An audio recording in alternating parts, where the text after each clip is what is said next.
ให้พี่น้องเบิ่งเอาถ้าคนเราบ่ตื่นตอนนี้ก็บ่จักว่าตอนใดสิตื่นเบิดตอนสิตื่นแล้วเบิดคำสิเว้าเป็นบ่ธนพร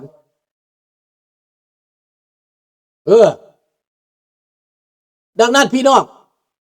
แนวราวมางซาดนี่มันเฮ็ดทุกสิ่งทุกอย่างทำลายทุกสิ่งทุกอย่างพี่น้องอินฟราสตรัคเจอร์ระบบการก่อสร้างการปกครองนี่นะพี่น้องคันแม่นเฮือนก็แม่นบ่มีค้างบ่มีคือคำโบราณว่าบ่มีคือบ่มีแปรการปกครองบ่มีคือมีแปรปัจจุบันนี่แหละเห็นได้ชัดเจนพี่น้องขบวนการแนวราวมางซาดส่งนอกเฮาต้องเปิดโปงมันพี่น้องเอ้ยเปิดโปงกระบวนการแนวราวมางซาดตัวกันเองยก5 ล่าง 10พี่น้อง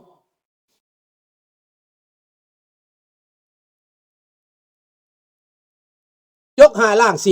10ตัวกันพี่น้องบางคนมีหนี้มีสินอยู่ลาวอยากมาหาเงินอยู่นอกหาเงินได้แล้วกลับเมือ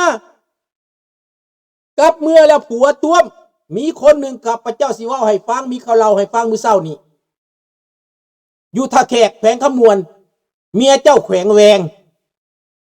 เขาห้องว่าเมียเจ้าแขวงแวงมีหมู่อยู่ต่างประเทศเมียเจ้าแขวงแวงน่ะผัวส่งออกมาหาเงินอยู่นอกเพราะว่าผัวสร้างหนี้สร้างศีลติดหนี้เป็นหนี้เป็นศีลมีเมียน้อยยืมเงินไปซื้อรถยืมเงินไปซื้อบ้านมีเมียน้อยอ้ายเมียนี่ผัวทุกข์ยากหลายมาเหตุการณ์น้ำทูตมาฮอดต่างประเทศก็เลยลอยออกจากทูตบาดนี้ลอยออกจากทูตไปอยู่น้ำลาวอพยพไปหากินน้ำลาวอพยพหาไปหามา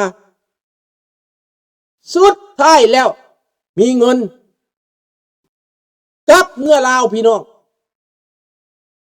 เขาก็บ่ให้อยู่พอผัวนั่นมีเมียน้อยแล้วเขามี3มี4แล้วเพิ่นก็ไปมาอยู่นอกก็ส่งเงินมาปุ๊กเฮือนปุ๊กหยังได้พี่น้องอีนายอันนี้น่ะเพิ่นหาเงินได้ก้องโตเด้อยู่ฟาร์มอยู่หั่นอยู่นี่ไปอยู่นำฟาร์มได้เงินมาส่งมาปุ๊กเฮือนข้าพเจ้าสิเล่าเด้อปุ๊กเฮือนเรียบร้อยแล้วอีนายเฒ่านี่ก็กลับแล้วว่าสิเมื่ออยู่ลาวได้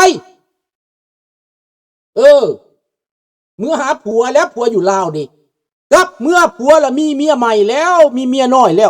วก็อยู่เฮือนใหม่ที่เมียปุ๊กให้นั่นแหละได้เงินเจ้าส่งเมื่อทุกเดือนนั่นแหละบาดนี้อยู่บ่ได้จำใจกลับขึ้นมาต่างประเทศกลับขึ้นมาเลยกั้นใจตายพี่น้องเอ้ยกั้นใจตายป้านกขุมมาโลดพี่น้องโอ้ยเป็นสมเพศเวทนาพี่น้องเอ้ยคนลาวสมตาถั่วเทเดสมมืดมามนเทเดเนาะเงินตัวเองหาแท้ๆคิดว่าแม่นผัวทิ้งแต่แท้ส่งเงินมาให้เขาละหวานกับเมียน้อยเขาพี่น้องได้กินได้อยากหวานกับเมียน้อยพี่น้องฮู้จักบอกพวกทูตทั้งหลายบางคนเคยเป็นนักต่อสู้เดี๋ยวนี้เห็นว่าน้องเป็นทูตเป็นหยังหยุดการต่อสู้พี่น้องยอมจำนนยอมจำนนพวกนักต่อสู้ทั้งหลายเดี๋ยวนี้อันเป็นทูตนะบ่มีหยังเด้อเพียงแต่เป็นหน้าม้าเขาซื่อๆเป็นหมาพันธุ์เขาซื่อๆเขาใส่มาในต่างประเทศอย่าสิว่ามีเกียรติเด้อเป็นทูตน่ะเป็นขี้ทูตเงินเขาก็ให้หากินเองเขาให้หากินเอง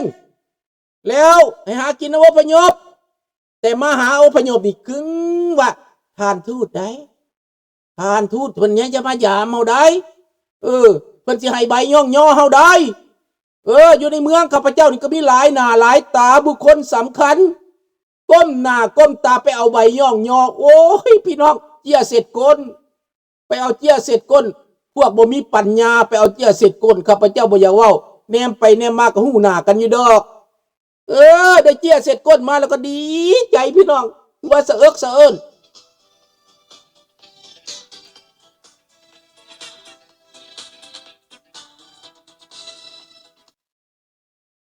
ฮัลโหลฮัลโหล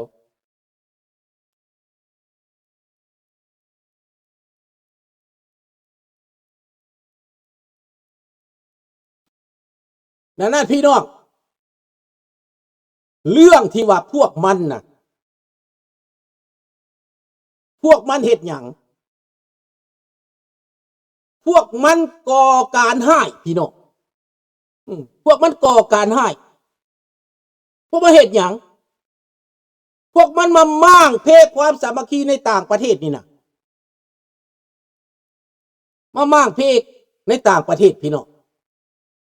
พวกมันมายุยงปลุกปั่นพี่น้องยุยงปลุกปั่นให้คนลาวผิดกันให้แตกแยกในเรื่องความคิดแตกแยกในเรื่องความคิดพี่น้องเอ้ยเขาเคยฆ่าเคยแกงเข้ามาแล้วพวกหนึ่งปลุกระดมให้ไปยอมจำนนให้เสื้อพักเสื้อรัดเสื้อแนวใดตายมาแล้วพี่น้องขากุดแข่งขาดรอดตายมาแล้วเขาลมเหือกระตายเขาปุ้นกระเบิดเงินมาอยู่ศูนย์เขาประมาจูดศูนย์นาโพซ้ำตืมจูดศูนย์น้องคายซ้ำตืมนี่บ่เขาหักเขานะพี่น้องเขาหักเข้าบ่นี่นะบ่แม่นได้เขาบ่ได้หักเข้าใดพี่น้องเขาสินำมาม่างความสามัคคีเขาสิบ่ให้เฮาตุ้มลุมสามัคคีกันเขาสิให้เฮาสองกำสองกึ่งเขาสิให้เฮากะเวอกะวา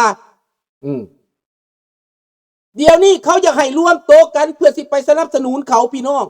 ใส่แผนเขาใส่แผนเขาหวังสิยึดบ่อนใดคนลาวอยู่กุ่มหุ้มกันเขาสิมายึดเขาสิมาเป็นเจ้าของเขาสิมาตั้งป้ายใส่พี่น้องเขาสิมาตั้งป้ายใส่เขาหวังเลิกหวังยาวจือคำเว้าของข้าพเจ้าไวโรจน์พี่น้องเขาสิมาตั้งป้ายใส่เขาบ่ได้เฮ็ดเขาบ่ได้สร้างแต่เขาสิมาติดป้ายสาธารณรัฐประชาธิปไตยประชาชนลาวใส่เดี๋ยวนี้เฮาถูกต้องปรองดองกันแล้วเพิ่นมีอำนาจรัฐบาลลาวมีอำนาจอย่าลืมเด้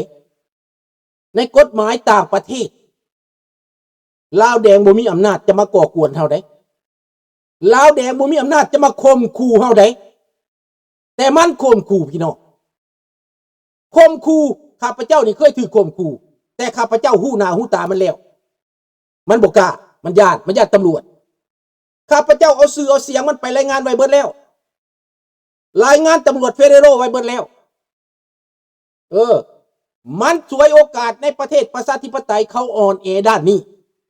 ถ้าบ่เกี่ยวข้องกับเขาบ่สนถ้าบ่เกี่ยวข้องกับความมั่นคงแคนาดาเขาก็บ่สนแต่สังคมลาวเฮาเป็นสังคมขี้ย้านเสียหน้าย้านหมู่เสียใจบ่กล้าเว้าความจริงบ่กล้าประเสริฐหน้าน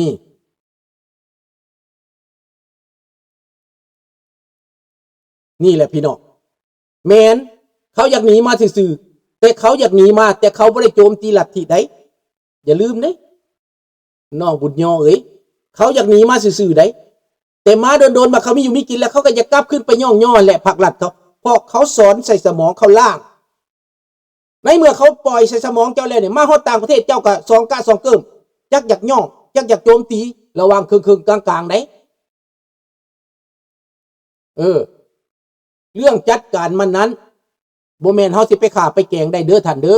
นี่เด้อ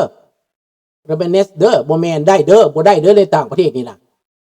ฆ่าแกงตีกันบ่ได้ขู่กันบ่ได้มีแต่การฟ้องมีแต่ความสามัคคีและบ่เอาเบิดทุกคนบ่เอาแปลว่าชนะบ่ได้ตีแต่ว่าทุกคนเบิดทุกคนตกลงกันล้มกันแล้วชนะข้าพเจ้ายกตัวอย่างเขามาติดป้ายใส่บ่อนของเจ้าถ้าเจ้าบ่เอาเจ้าเขียนหนังสือต่อต้านและจัดกองประชุมบ่เห็นดีให้เอาออกอันนี้คือศาสนาแบบนี้แต่สิไปตีไปฆ่าบ่ได้พี่น้องบ้านอันนี้พิษกับฆ่าบ่ได้พิษกับตีบ่ได้เห็นบ่ดังนั้นจะฆ่าจะตีกันบ่ได้อยู่ในบ้านอันนี้มีกฎหมายเขามีรั้วเห็นบ่เขามีล้อสำหรับปกป้องคน เขามี loi de la protection des droits de la personne เขามีเรื่องสิทธิส่วนบุคคลเห็นบ่ le droit privé ของเขา droit communautaire droit civique เห็นบ่มีเบิดเขามี droit มันมีหลาย droit มีสิทธิหลายสิทธิดังนั้นพี่น้องเฮาสร้างขึ้นมาด้วยน้ำมือของเฮาคนลาวมักใจน้อยถ้าบ่ถูกใจแล้วหนีคันบ่ถูกใจเขาก็หยุดเห็นบ่วัดวอชิงตันพี่น้องเห็นบ่สร้างขึ้นมากำลังดังนักร้องมาเงินมาไหลเข้าอาจารย์ก็ดังขึ้นดังปึงล้มรถซาพี่น้องดังปึงล้มรถซาผู้ใดดังหั่นน่ะอาจารย์ก็ได้สุดท้ายแล้วเขาก็มาย่องย่อทูตมาหยังมาพัวพันเข้าก็อยากไปสร้างวัดอยู่ลาวอยากไปสร้างวัดอยู่อินเดียอยากไปพัวพันกับทูตอยากเป็นคนสำคัญอยากเป็นตัวแทนของภาครัฐได้ครูบาก็ได้ดังอาจารย์จันดาอยู่วอชิงตันเบิ่งเอาบาดนี้ยะทานบุญมีกลับมาแล้วในวัดวอชิงตันเดี๋ยวนี้กลับมาแล้วเด้อแต่ยะทานบุญมีนั้น90เกือบ100ปีแล้วบาดนี้เพิ่นสิเฮ็ดหยังเพิ่นก็บ่ได้เฮ็ดหยังเพิ่นก็บ่ได้เว้าหยังแต่กลับมาแล้วตอนมีปัญหาเพิ่นก็หนี เห็นบ่ดังนั้นไผรับเคราะห์ไผรับกรรมประชาชนชาวพุทธลาวในวอชิงตันฮิตกันเคยเป็นหมู่กันก็เบิ่งหน้ากันบ่ได้เคยเป็นหมู่กันก็พิษกันกินข้าวน้ำกันบ่ได้อันนี้แหละเป็นวิธีแตกแยกอีกทีหนึ่งเรื่องวัด2มาเรื่องสมาคม3มาเรื่องการเมือง4มาเรื่องครอบครัวเขาเข้ามาเจ้าแบบนี้นักไปกว่านั้นแยกผัวแยกเมียเจ้าอีกยั่วให้ผัวเจ้าไปลาวหรือว่ายั่วให้เมียเจ้าไปลาวใน2คนยั่วผัวหรือยั่วเมียก็ได้ถ้าได้ทั้ง2ยิ่งดีเพราะเจ้าสิจบครับเจ้าไปอยู่พุ่นแหละบาดนี้คนมันบ่มีกินมีอยากก็มีเท่ามาแล้วบ่กุ้มก็มีสมมุติว่าอยู่ฝรั่งเศสรายได้ก็น้อยเงินเซาก็แพงข้าพเจ้าเข้าใจเมื่ออยู่ลาวมันดีกว่าเงินดำพันนี่น่ะ3 มื้อตายทำตาเหลือเด็กเนจูde la vieไปอยู่ลาวดีแต่มันบ่ดีสำหรับการปกครองพี่น้องมันบ่ดีสำหรับอนาคตมันดีสำหรับคนเฒ่าเท่านั้นที่จะไปรอวันตายก็บ่แตกต่างหยังคือก็อยู่ในต่างประเทศก่อนสิตายก็มีห้องบักใหญ่ให้ครอบครัวไปอบอุ่นห้องรอวันตายเขามีห้องบักใหญ่ให้เขามีคุณพ่อมาให้อยากได้มาสวดมนต์บ่ก็ได้อันนั้นแหละห้องรอวันตายแต่มันสิมีความหมายหยังระยะชั่วคราวเป็นระยะชั่วคราวเกียรติก็บ่มีศักดิ์ศรีก็บ่มีดอกของรอถ้าตายคนรอถ้าตายสิห้องใหญ่ปานใดก็บ่ได้ตอนบ่ตายตอนบ่ทันตายคือบ่เห็นให้ห้องใหญ่ตอนยังเก็บปิ่นนี่ไม่ให้ห้องน้อยบัดสิตายจะให้ห้องใหญ่เพราะเขาบ่อยากให้รบกวนคนอื่นเขาเลยให้ไปตายอยู่ห้องใหญ่พี่น้องเห็นบ่นี่แหละเมื่ออยู่ลาวก็คล้ายๆนั่นแหละไปอยู่ชีวิตบ้านปลายแต่นาทีลาวแดงมันปลดปล่อยเจ้าออกมันบ่ให้เจ้าไปต่อสู้มันบ่ให้เจ้าต่อต้านมันบ่ให้เจ้าท่วงมันกระทำความชั่วท่วงมันบ่ได้แต่มันก็เฮาเฮ็ดบ่ได้มันท่วงเฮามันเว้าเฮาทุกแนวบ่มีมันก็หาใส่มีไผจำได้เนี่ยนะน้องบุญยอจำได้บ่เขาเว้านั่นเขาว่าเฮาเป็นปฏิการเขาว่าเฮาเป็น CIA เขาว่าเฮาเป็นคนขายชาติเขาว่าเฮาเป็นศักดินาสมพีแต่มันสิเว้าเขาว่าเป็นปฏิการเขาว่าเขาเป็นคนบ่ดีมันเว้าใส่เจ้าได้แต่เจ้าบ่กล้าเว้าคืนใส่มันนี่